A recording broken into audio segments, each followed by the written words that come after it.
मतलब आप राधे राधे मित्रों, आज आपके लिए आपके बीच आए हैं एक बेहतरीन क्वेश्चन के साथ।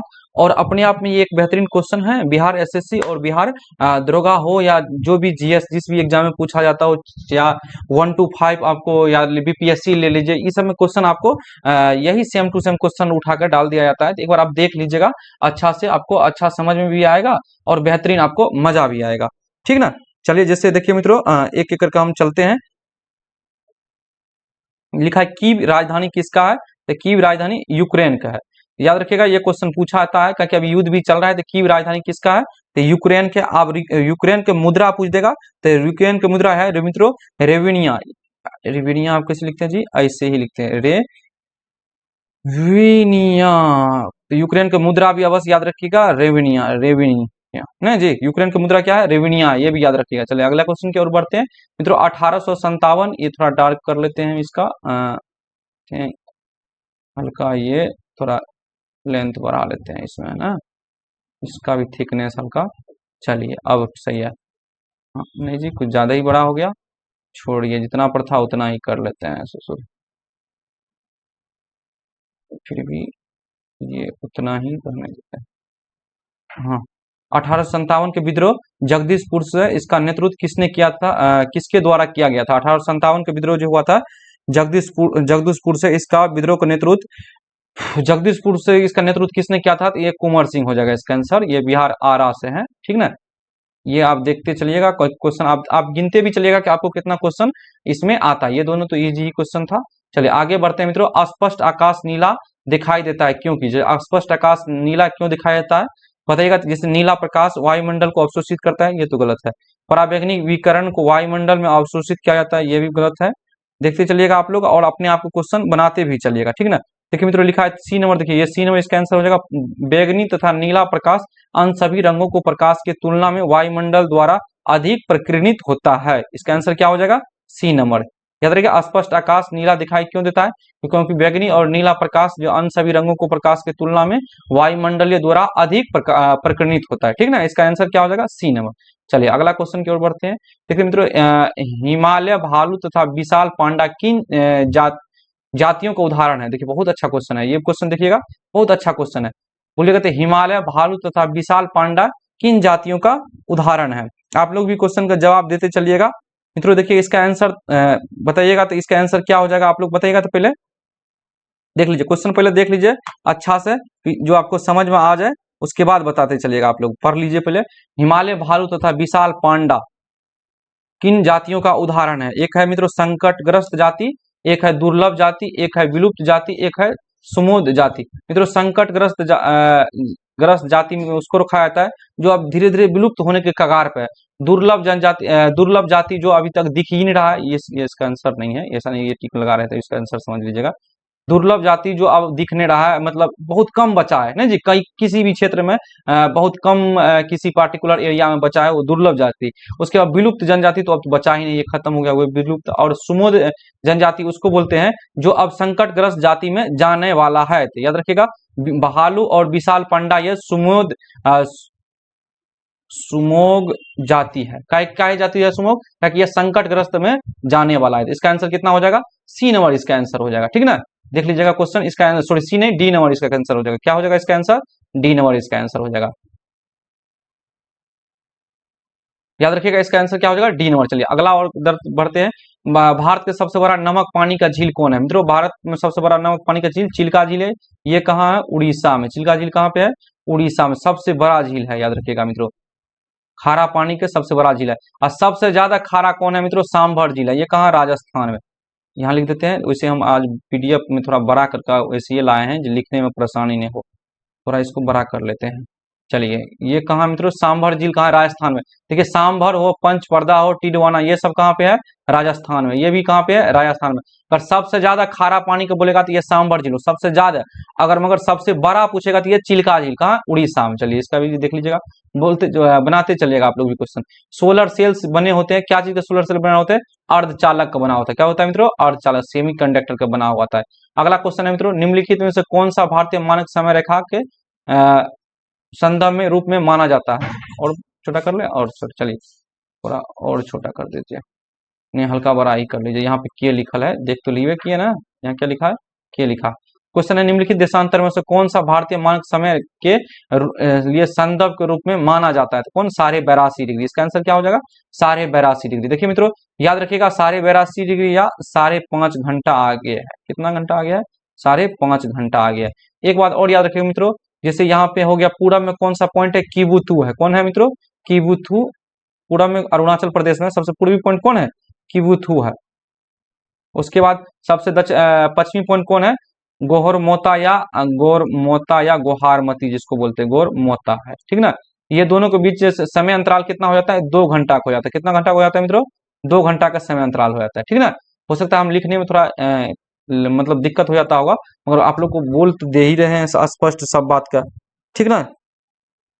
चलिए अगला क्वेश्चन देखिए मित्रों, बहुत इंपॉर्टेंट क्वेश्चन है अगला क्वेश्चन का, कि इंपॉर्टेंट क्वेश्चन आपको बताते ही हम देखिए। तो एक अगला क्वेश्चन मित्रों आपको चलिए लिखा है कि बिहार में पहली बार राष्ट्रपति शासन कब लगा था? आप लोग को बताना है कि बिहार में राष्ट्रपति शासन पहली बार कब लगा था। बोलिएगा मित्रों, आप लोग बिहार में पहले बार राष्ट्रपति शासन कब लगा था? ये क्वेश्चन पूछा है बिहार पुलिस में, इस बार भी पूछा है क्वेश्चन। देखिए इसका आंसर हो जाएगा 1968। मगर आप लोग को अब कमेंट करके बताइएगा, क्योंकि देखिए हम थोड़ा लेट करके इसलिए बोलते हैं कि आप भी थोड़ा दिमाग पर जोर दें कि इसका आंसर होगा क्या। अच्छा, आपको अब हम एक क्वेश्चन पूछते हैं, आप लोग बताइएगा, जो बिहार में जो राष्ट्रपति शासन लगा है कितना बार लगा है? ये बताना मित्रों, अभी तक बिहार में राष्ट्रपति शासन कितना बार लगा है? ये बिहार पुलिस ने इस बार पूछा था, तो अभी तक कितना बार लगा है? 8 बार लगा है। सबसे पहले कब लगा था? सबसे पहले कब लगा था क्वेश्चन आपसे पूछ ले कि सबसे पहले डेट सहित। ये देखिए पहली बार तो लिखा था राष्ट्रपति शासन कब लगा था? 1968 में, मगर डेट सहित पूछ ले तो याद रखिएगा 29 जून को। कब लगा था? 29 जून को। ध्यान रखिएगा मित्रों, 29 जून को लगा था। नहीं जी, 29 जून को लगा था। अगर अंतिम में पूछ दे तो 2005 में लगा था। 2005 में लगा था। ठीक ना? देखिए यहां से कितना क्वेश्चन बना। बिहार में पहली बार राष्ट्रपति शासन कब लगा था? तो 1968 में, 29 जून 1968 में। कितना बार लगा है बिहार में राष्ट्रपति शासन? था 8 बार लगा है। अंतिम में कब लगा था? 2005 में लगा था। ठीक ना? चलिए आगे बढ़ते हैं, एक एक करके क्वेश्चन को आप लोग भी ध्यान से देखते चलिएगा। अच्छा क्वेश्चन है, और अच्छा क्वेश्चन जो रहता है थोड़ा। चलिए हाँ, ये बताइए राज्यसभा में कितना सदस्य को मनोनीत किया जाता है? ये क्वेश्चन तो सबको पता होगा। राज्यसभा में कितना सदस्य को मनोनीत किया जाता है? ये 12 सदस्य को मनोनीत करता है। कौन मनोनीत करता है मित्रों? राष्ट्रपति मनोनीत करता है। किस अनुच्छेद के तहत? अगर पूछ देते, ये 80 के तहत, 80 के तहत मनोनीत किया जाता है, याद रखिएगा। अच्छा एक बात और याद रखिए मित्रों, ये जो राष्ट्रपति के चुनाव में ये भाग ले सकता है? आप बताइए तो, मनोनीत सदस्य राष्ट्रपति के चुनाव में भाग ले सकता है? मनोनीत सदस्य राष्ट्रपति के चुनाव में नहीं भाग लेगा। मनोनीत सदस्य राष्ट्रपति के चुनाव में नहीं भाग लेगा, याद रखिएगा। अच्छा मित्रों एक बात और याद रखिएगा, अनुच्छेद 60 में क्या है? राष्ट्रपति का शपथ है। अनुच्छेद 60 में क्या है? राष्ट्रपति का शपथ है। अनुच्छेद 61 में क्या है? राष्ट्रपति का महाभियोग है। ये भी अनुच्छेद याद रखिएगा। क्या है इसमें? महाभियोग है। ठीक ना? अच्छा एक बात और मित्रों याद रखिएगा, राष्ट्रपति का कार्यकाल कितना होता है? तो 5 वर्ष होता है, इसमें कोई दिक्कत नहीं। राष्ट्रपति इस ससुर लिखने में थोड़ा बड़ी दिक्कत होता है हमको जी, लिख नहीं पाते हैं सही से। आप लोग को बोल रहे हैं, ध्यान से सुनिएगा। जैसे राष्ट्रपति लिखे और उपराष्ट्रपति संबंधी, राष्ट्रपति और उपराष्ट्रपति, नहीं जी, लिखते रहेंगे तो भोर हो जाएगा। उपराष्ट्रपति संबंधित अगर कोई विवाद होता है तो किस अनुच्छेद तक जाएंगे? राष्ट्रपति और उपराष्ट्रपति संबंधित विवाद होगा तो किस अनुच्छेद के तहत सुप्रीम कोर्ट जाते हैं? 71 के तहत, अनुच्छेद 71 के तहत। देखिए यहाँ क्या बताया आपको, राज्यसभा में कितना सदस्य मनोनीत किया जाता है? 12 सदस्य। 80 के 3 में लिखा हुआ अनुच्छेद में जो भी सदस्य राष्ट्रपति इसको मनोनीत करेगा वो राष्ट्रपति के चुनाव में भाग नहीं ले सकता। ये भी बात आपको बताए। एक बात और बताया मित्रों, अनुच्छेद 60 में राष्ट्रपति के शपथ है और 61 में महाभियोग है। राष्ट्रपति उपराष्ट्रपति संबंधी कोई विवाद होगा तो अनुच्छेद 61 के तहत सीधे सुप्रीम कोर्ट जाएंगे। चलिए ये बात और बता दी। विजयनगर साम्राज्य, देखिए विजयनगर साम्राज्य के संस्थापक कौन थे मित्रों? आप लोग बताइएगा तो जल्दी से। विजयनगर साम्राज्य के संस्थापक कौन थे? हरिहर बुक्का थे। हरिहर और बुक्का थे। बुक्का नहीं मित्रों, हरिहर और बुक्का थे। विजयनगर साम्राज्य का स्थापना किससे अलग हो किया था? मोहम्मद बिन तुगलक, MB टिक से अलग हो किया था। और एक बताइएगा मित्रों, विजयनगर साम्राज्य में अरम शब्द का अर्थ क्या है, ये बताइए क्वेश्चन, तो आगे फिर बताते हैं आपको। विजयनगर साम्राज्य में अरम शब्द का अर्थ क्या है, यह सैनिक का अनुदान है। अरम शब्द क्या है, यह सैनिकों का अनुदान है। और एक मित्रों, विजयनगर में एक फेमस शासक हुआ था कृष्णदेव राय, बताइएगा तो कृष्णदेव राय जी किस वंश थे, आप लोग को बताना है। कृष्णदेव राय ये किस वंश थे, ये तुलु वंश थे। किस वंश थे, तुलु। ये किस वंश से थे, तुलु वंश से। इन्होंने 2 पुस्तक लिखा था मित्रों, बताइएगा तो क्या क्या इसका पुस्तक का नाम है। एक का नाम है आमुक्त मालदा, आमुक्त माल्यद, आमुक्त आमुक्त माल्यद। एक दूसरा है मित्रों जामवटी। विजयनगर साम्राज्य में अमरव शब्द का अर्थ क्या होता है मित्रों, सैनिकों का अनुदान। विजयनगर साम्राज्य में अमरव शब्द का अर्थ क्या होता है, सैनिकों का अनुदान, देख लीजिएगा। और याद रखिए मित्रों, विजयनगर साहब को क्या क्या बताया आपको, विजयनगर साम्राज्य के संस्थापक कौन थे, हरिहर एवं बुक्का। और किससे अलग हो क्या था, मोहम्मद बिन तुगलक। मित्रों विजयनगर में एक फेमस शासक था कृष्णदेव राय। कृष्णदेव राय पूछ देगा आपको किस वंश से है, तो तुलु वंश से। कृष्णदेव राय के 2 पुस्तक था, आमुक्त माल्यद और जामवटी कल्याणम। मित्रों याद रखिएगा, कृष्णदेव राय के बारे में अक्सर पूछता है किस वंश से थे, तो तुलु वंश से थे, तुलु वंश से, याद रखिएगा। अच्छा, ये किसके समकालीन थे, तो ये बाबर के समकालीन थे। किसके समकालीन थे, ये बाबर के समकालीन थे। ये भी क्वेश्चन पूछेगा, इतना क्वेश्चन आपको याद रखिएगा, बहुत इंपॉर्टेंट है मित्रों, ये सब क्वेश्चन पूछता है आपको एग्जाम में, ठीक है ना। आगे बढ़ते हैं, अगला क्वेश्चन देखिए, तो राष्ट्रपति के सलाह में लोकसभा को भंग कर सकता, राष्ट्रपति की डैश के सलाह पर लोकसभा को भंग कर सकता है, तो किसके सलाह पर राष्ट्रपति लोकसभा को भंग कर सकता है, याद रखिएगा प्रधानमंत्री के सलाह पर। किसके सलाह पर, प्रधानमंत्री के सलाह पर। यह क्वेश्चन बड़ी इंपॉर्टेंट है नहीं मित्रों। देखिए, प्रायद्वीपीय पठार में सर्वोच्च चोटी क्या है, प्रायद्वीपीय पठार का सर्वोच्च चोटी क्या है, तो इसका हो जाएगा मित्रों अनायमुडी। क्या हो जाएगा, अनायमुडी। प्रायद्वीपीय पठार का सर्वोच्च चोटी क्या हो जाएगा, अनायमुडी हो जाएगा, ठीक ना। चलिए अगला क्वेश्चन देखिएगा, बड़ी इंपॉर्टेंट, आप भी मिलाते चलिएगा, आपको कितना सही हो रहा है। मोती प्राप्त करने के लिए किस संवर्धन मोती प्राप्त करने के लिए संवर्धन किया जाता है। मोती प्राप्त करने के लिए कोरल लिखा है, पॉन झींगा का, डेंटेलियम का, ऑरस्टर। इसका आंसर क्या हो जाएगा, ऑरस्टर, ठीक ना। ये गुजरात से प्राप्त करता है मोती, ठीक ना मित्रों, याद रखिएगा। मनुष्य के नेत्र में पुतली का आकार नियंत्रण कौन करता है, परितारिका करता है। कौन करता है मित्रों, परितारिका करता है, याद रखिएगा। मनुष्य के नेत्र में पुतली का आकार का नियंत्रण कौन करता है, परितारिका करता है, ठीक ना। चलिए अगला क्वेश्चन की ओर बढ़ते हैं। अगला क्वेश्चन देखिए, ये क्वेश्चन बहुत इंपॉर्टेंट है मित्रों। निम्न में से केंद्रीय परिवर्ती में कौन सा मान सभी का अवलोकन, ये देखिए छोटा थोड़ा कर देते हैं हम आपको, देखिए निम्नलिखित में केंद्रीय प्रवृत्ति का कौन सा मान सभी अवलोकनों पर आधारित नहीं है। देखिए माद लिखा है, माध्यिका, हरात्मक, गुणोत्तर। याद रखिएगा मित्रों, ये इंपॉर्टेंट क्वेश्चन है, इसको आप ध्यान से सुनिएगा, क्योंकि क्वेश्चन अगर आपको नहीं ध्यान से सुनिएगा तो आपको फिर नहीं बनेगा, दिक्कत हो जाएगा। देखिए, केंद्रीय प्रवृत्ति या औसत के 5 सांख्यिकीय माप होता है। कितना माप होता है मित्रों, इसका कितना माप होता है, याद रखिएगा 5 माप होता है। उसमें होता है एगो समांतर होता है, यहाँ लिख देते हैं, देखिए एगो होता है, क्या होता है, समान, ससुर लिखाने में भी अजीब लिख जाता है जी,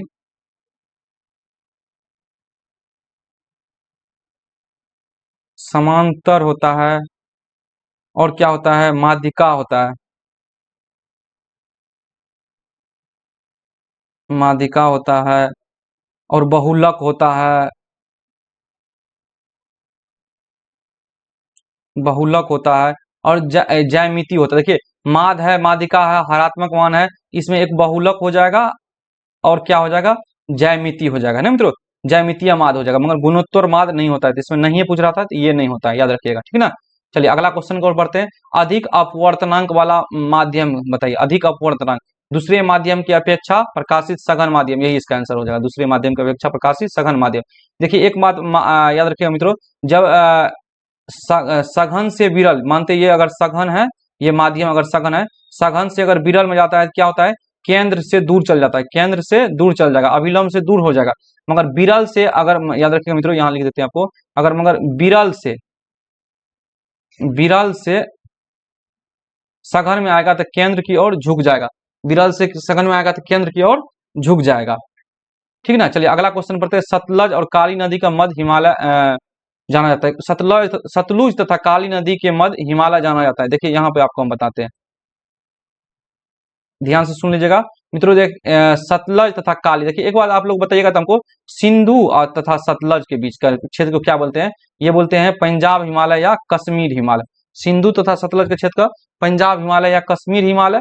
उसी तरह का याद रखिएगा सतलज से काली हिमालय के क्षेत्र को बोलते हैं हम लोग कुमायूं हिमालय या नेपाल कुमायूं हिमालय या गढ़वाल हिमालय, इसी को बोलते हैं कुमायूं हिमालय या गढ़वाल हिमालय। उसी तरीका मित्रों याद रखिएगा काली से लेकर के तीस्ता का क्षेत्र को क्या बोलते हैं हम लोग, बताइएगा था।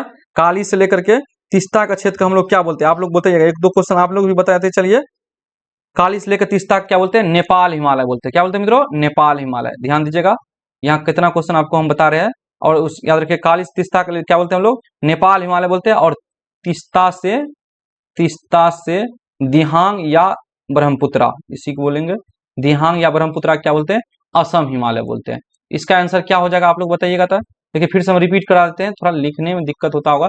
देखिए सिंधु से सतलज को हम लोग बोलते हैं कश्मीर हिमालय या पंजाब हिमालय। और सतलज से काली को बोलते हैं कुमायूं हिमालय या गढ़वाल हिमालय। और काली से तीस्ता को बोलते हैं नेपाल हिमालय। और उसके बाद तीस्ता से याद रखिएगा दिहांग को या ब्रह्मपुत्रा को बोलते हैं हम असम हिमालय। इसका आंसर क्या हो जाएगा, सतलज से काली ना कुमायूं हिमालय, सॉरी ये नहीं कुमायूं हिमालय इसका आंसर हो जाएगा। इसका आंसर क्या होगा मित्रों, कुमायूं हिमालय हो जाएगा इसका आंसर, ठीक ना। चलिए अगला क्वेश्चन की ओर बढ़ते हैं।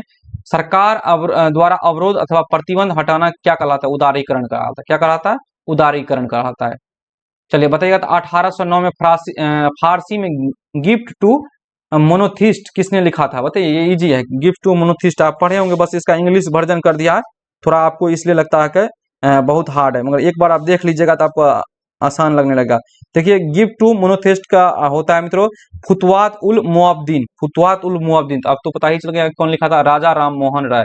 अच्छा, राजा राम मोहन राय को राजा का उपाधि किसने दिया था, अकबर द्वितीय। किसने दिया था मित्रों, अकबर द्वितीय ने दिया था। किसने दिया था, अकबर द्वितीय ने दिया था।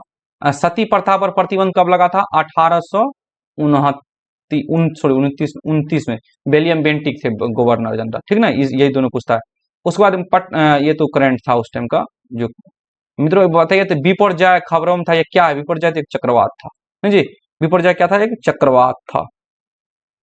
चलिए अगला क्वेश्चन की ओर बढ़ते हैं। बड़ी इंपॉर्टेंट क्वेश्चन आपको करा रहे हैं। ये थोड़ा बड़ा कर देते हैं कि आप लोग को थोड़ा। निम्नलिखित में कौन सा ताप विद्युत परियोजना महाराष्ट्र में है, स्थित नहीं है, महाराष्ट्र में स्थित नहीं है मित्रों। तरोरा, चंदपुर, टांबे, ये सब महाराष्ट्र में। ये कहलगांव कहाँ पे है, बिहार में। बिहार में ये कहाँ पे है, बिहार में। बिहार में कहाँ पे है, भागलपुर में। कहाँ पे ये बिहार का, भागलपुर में कहलगांव। भागलपुर को किस सिटी के नाम से जाना जाता है, सिल्क सिटी के नाम से भागलपुर को जाना जाता है, याद रखिएगा, ठीक ना। चलिए आगे मित्रों, किसी वस्तु को चंद्रमा का भार पृथ्वी के भार का उसका कितना होता है, 1/6 होता है। कितना होता है, 1/6। ये तो आप लोगों को पता होगा, 1/6 होता है। चलिए रिपीट क्वेश्चन हो गया। बताइए तो पानी का क्वथनांक सेल्सियस में कितना होता है, पानी का क्वथनांक सेल्सियस में कितना हो जाएगा, 100 डिग्री सेल्सियस। वही केल्विन में पूछेगा तो 273 डिग्री जोड़ देंगे नहीं जी, तो हो जाएगा 373 डिग्री केल्विन। अगर केल्विन में पूछता तो 373 डिग्री केल्विन हो जाता ना। चलिए ये तो इजी है। हाँ, रिवर्स रेपो दर में अगर वृद्धि हो जाता है क्या होता है, बताइएगा तो जल्दी आप लोग कमेंट करके। रिवर्स रेपो रेट में अगर वृद्धि होगा तो क्या हो जाएगा मित्रों, रिवर्स रेपो रेट में वृद्धि होगा तो क्या होगा,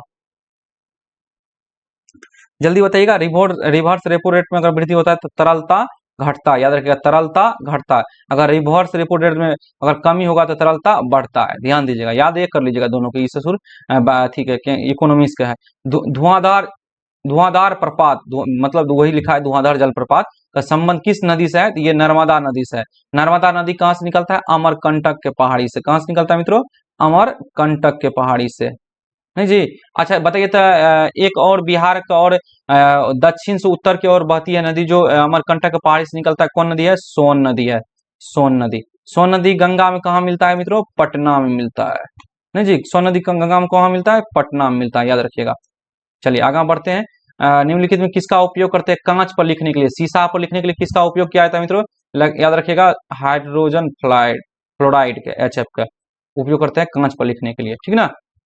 अच्छा मित्रों याद रखिएगा एक क्वेश्चन यहाँ से, सिल्वर आयोडाइड का प्रयोग कहाँ करते हैं, AgI, ये कृत्रिम वर्षा करने के लिए नहीं जी। और सिल्वर ब्रोमाइड का प्रयोग कहाँ करते हैं बताइएगा तो, सिल्वर ब्रोमाइड का प्रयोग कहाँ करते हैं, AgBr का प्रयोग फोटोग्राफी में करते हैं, सिल्वर ब्रोमाइड का प्रयोग। और एक होता है AgNO3, सिल्वर नाइट्रेट का प्रयोग कहाँ करते हैं? AgNO3 का ये स्याही के रूप में करते हैं ना चुनाव टाइम में। ठीक है, हो गया। हाइड्रोजन फ्लोराइड का प्रयोग कहाँ करते हैं? कांच पर लिखने के लिए। सिल्वर आयोडाइड के कृत्रिम वर्षा, सिल्वर ब्रोमाइड का फोटोग्राफी में, सिल्वर नाइट्रेट का कहाँ करते हैं मित्रों? याद रखिएगा क्या बोल रहे थे जिसे थी स्याही में भोंट उठ देते हैं, अंगूठा में लगाते हैं। चलिए 1915 में भारत लौटने के बाद गांधी जी डैश के तरह कपड़े पहनने का निर्णय लिया था। बड़ी इंपोर्टेंट अजीब क्वेश्चन है जी। 1915 में जब भारत लौटने के बाद गांधी जी डैश तरह का कपड़ा पहनता था, तब काठियावाड़ी किसानी कपड़ा पहनता था, याद रखिएगा। अच्छा, कब लौटा था? 9 जनवरी का। 9 जनवरी को कौन सा दिवस मनाते हैं? 9 जनवरी को मनाते हैं, 9 जनवरी को प्रवासी भारतीय दिवस। कौन मनाते हैं? प्रवासी भारतीय दिवस। मित्रों याद रखिएगा, गांधी जी सबसे पहले किस अधिवेशन में कांग्रेस का भाग लिए थे? तो 1901 कलकत्ता अधिवेशन में। 1901 का कलकत्ता अधिवेशन में। 1901 का कलकत्ता अधिवेशन में। एक बात और याद रखिएगा मित्रों, जब अधिवेशन चल ही रहा था तो एक क्वेश्चन और आप हमको बता दीजिए। 1915 में गांधी जी जब लौटा था तो 1916 में भाग लिया था कौन सा अधिवेशन में? ये था आपको लखनऊ अधिवेशन। 1916 में लखनऊ अधिवेशन में। इस अधिवेशन का अध्यक्षता कौन किया था? अंबिका चंद मजमूदार। इसी में याद रखिएगा नरम दल, ये नरम दल और गरम दल एक हो गया था, साथ ही मुस्लिम लीग भी एक प्लेटफॉर्म पर आ गया था। इसका लाने का श्रेय किसको जाता था? याद रखिएगा मित्रों, इसका लाने का श्रेय आता था एनी बेसेंट और बाल गंगाधर तिलक से। कितना क्वेश्चन एक बात में बता दिया। देखिए फिर से रिपीट कर देते हैं। 1915 में भारत लौटने के बाद गांधी जी ने डैश तरह का कपड़ा पहनने का निर्णय लिया था, तो काठियावाड़ी किसानी कपड़ा। याद रखिएगा 9 जनवरी को प्रवासी भारतीय दिवस मनाते हैं। और गांधी जी सबसे पहले किस अधिवेशन में भाग लिया था? 1901 कलकत्ता अधिवेशन, जिसका अध्यक्षता किया था दिलसा वाचा ने। 1915 में जब गांधी जी आया था तो मित्रों याद रखिए 1916 में भाग लिया था कौन सा अधिवेशन में? लखनऊ अधिवेशन में, जिसका अध्यक्षता किया था अंबिका चंद मजमूदार। और उसी में नरम दल और गरम दल एक हो गया था, मुस्लिम लीग भी एक प्लेटफॉर्म पर आ गया था।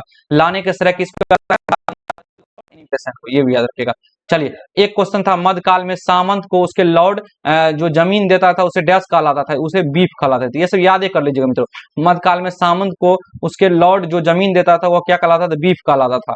चलिए आगे बढ़ते हैं। निम्न में से कौन सा मिश्रण नहीं है? मिश्रण नहीं है। देखिए वायु, आयोडीन युक्त नमक, दूध मिश्रित, ये सब मिश्रण है। आश्रित जल क्या है? ये मिश्रण नहीं है। ये क्या है मित्रों? मिश्रण नहीं है। एक क्वेश्चन है, बहुत अच्छा क्वेश्चन है, बताइएगा। तो आप लोग पढ़िए, ये क्वेश्चन को जवाब दीजिए। आप लोग जवाब दीजिएगा ये क्वेश्चन। चलिए आप लोग जल्दी ये क्वेश्चन का जवाब दीजिएगा, बड़ी इंपॉर्टेंट क्वेश्चन है मित्रों, जल्दी आप। चलिए देखिए, हम अक्सर आपको बेहतरीन से बेहतरीन क्वेश्चन लाएंगे, जो कि आपको मजा भी आएगा और अच्छा नॉलेज भी बढ़ेगा। एक देश में एक विशेष वर्ष के देखिए दौरान अंतिम उत्पाद किसमें होता है? सकल घरेलू उत्पाद, मतलब जीडीपी। नहीं जी, सकल घरेलू उत्पाद किसको बोलते हैं? जीडीपी का। याद रखिएगा ना, ये समझ गए ना। अंतिम उत्पाद जब ये पूछेगा तो मानेंगे क्या? सकल घरेलू उत्पाद। चलिए आगे देखिए, तो प्रथम विश्व युद्ध का तत्कालिक कारण क्या था मित्रों? प्रथम विश्व युद्ध का तत्कालिक कारण क्या था? आप लोग बताइएगा। था प्रथम विश्व युद्ध का तत्कालिक कारण क्या था? ये कारण तो नहीं था, ये भी नहीं था।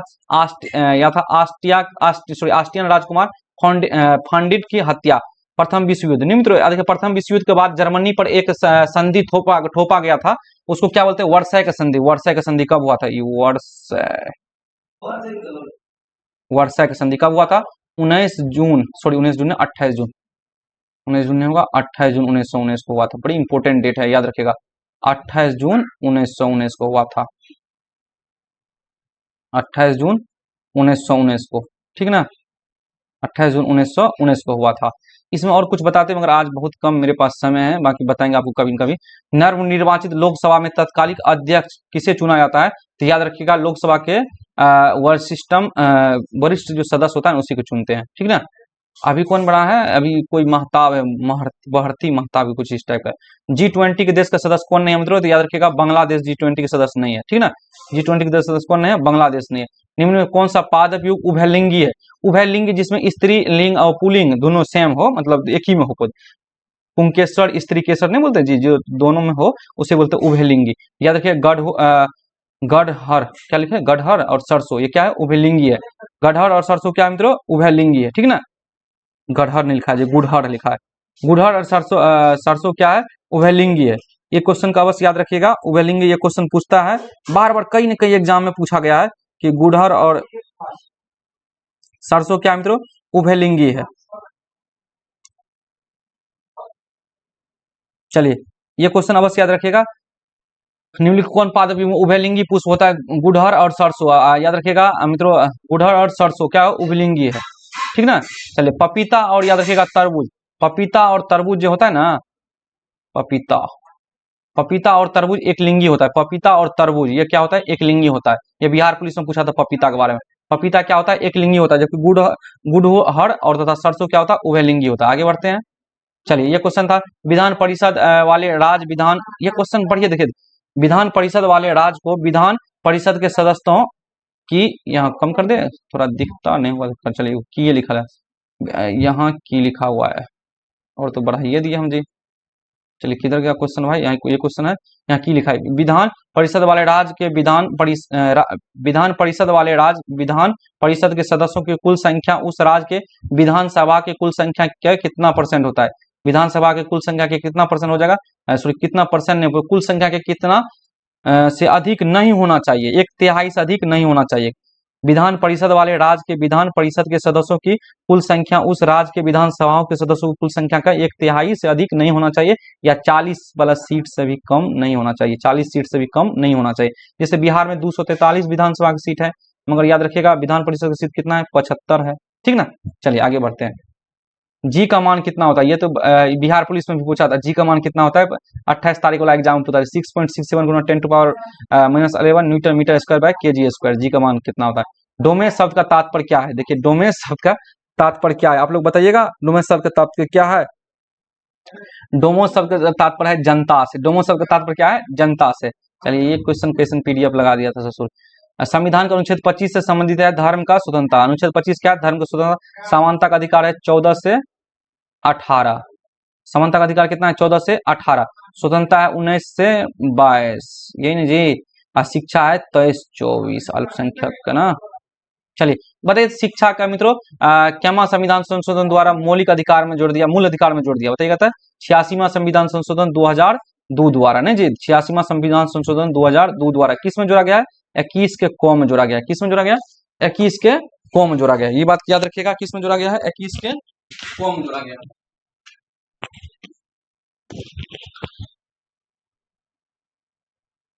चलिए एक ये कैसे पीडीएफ लगा दिया भाई। नाभि मरुस्थल कहाँ? ये बताइएगा तो मित्रों आप लोग, नाभि मरुस्थल कहाँ? इंपोर्टेंट क्वेश्चन है, बताइएगा। चलिए जल्दी बताइएगा, नाभि मरुस्थल कहाँ पे है? पूछता है मित्रों, नाभि मरुस्थल अफ्रीका में। कहाँ पे है? अफ्रीका में। अक्सर क्वेश्चन एग्जाम पूछा जाता है, नाभि मरुस्थल कहाँ पे? या अफ्रीका में। ये भी क्वेश्चन पीडीएफ लगा दिया है जी। पुस्तक हिंद स्वराज निम्नलिखित में किसके द्वारा लिखा गया? महात्मा गांधी द्वारा। किस भाषा में लिखा था? ये गुजराती में लिखा था, खुदे अंग्रेजी में इसका अनुवाद भी किया था, याद रखिएगा, ठीक ना। चलिए भाई क्या क्या ये सदन, अच्छा संसद के दोनों सदनों को संयुक्त बैठक के लिए गणपूर्ति चाहिए 1/10। कितना चाहिए मित्रों? एक दोनों सदन को गणपूर्ति कितना चाहिए? 1/10। संयुक्त अधिवेशन के लिए, संयुक्त अधिवेशन किस अनुच्छेद में है? 108 में है। किस में है? 108 में है, ये भी याद रखिएगा, ठीक ना। संयुक्त अधिवेशन अगर पूछ ले तो ये भी याद रखिएगा किस अनुच्छेद में? 108 में है।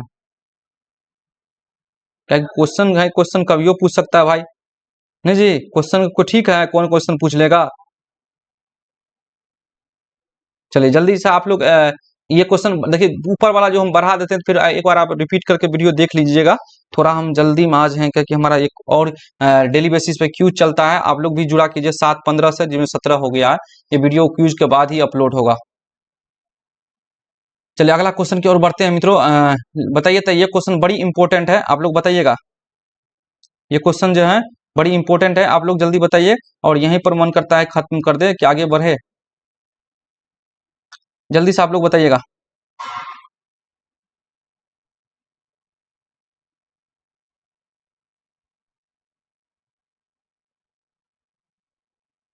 चलिए हाँ ठीक है थोड़ा देखो बात। चलिए हाँ देख, ये क्वेश्चन एक बार देख लीजिए आप लोग तो। मित्रों ये क्वेश्चन आप लोग खुदे कल आपको कल का क्यूज में ये क्वेश्चन बताएंगे, आप लोग देख के आइएगा। और कितना क्वेश्चन बच गया है? चलिए ये भी क्वेश्चन बहुत जबरदस्त है, देखिए कितना मस्त मस्त क्वेश्चन है। ये सब क्वेश्चन कितना बेहतरीन क्वेश्चन है, जो कि आपको यहीं पर आपको देखने को मिलेगा। देखिए एग्जाम में जैसे आपको लगता है ना कि पहले बार ये क्वेश्चन देखे, इस तरीका यहाँ भी आपको लगेगा कि पहले बार ये सब क्वेश्चन देखे हैं।